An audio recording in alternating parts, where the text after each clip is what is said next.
Bandeko ya Kuli Media TV, bonjour, bonsoir, ça dépend à l'heure à laquelle vous landez à Bisso. Tozongi lisusu lelo, parce que nouvelle moko mi balé plutôt il y a Sikaye Bisso, la dernière minute. Ndenge bozomona na bilili na biso likambo ya GoPass. GoPass oyo batu balobi que elongwa mais lelo toza komona eza nana. Botala.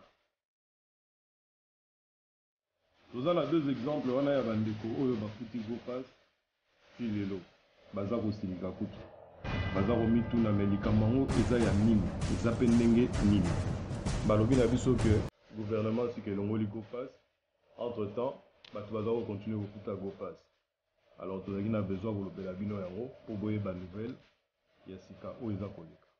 Merci. Deuxième nouvelle yango oyo Touti kolanda meeting ya ndeko na biso Martin Fayulu Madidi. Totali yango na ba réseaux sociaux. Comme par hasard, la fungoli page moko na tala. Oh. Mais RTNC à la kisi meeting ya Martin Fayulu Madidi la muka na télévision nationale.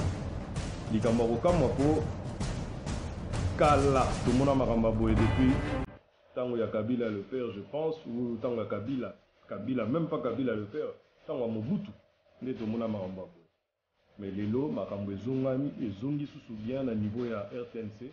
Les lots RTNC a voulu pour l'extrabiso Bilili il y a opposition, la télévision nationale, sans être inquiété,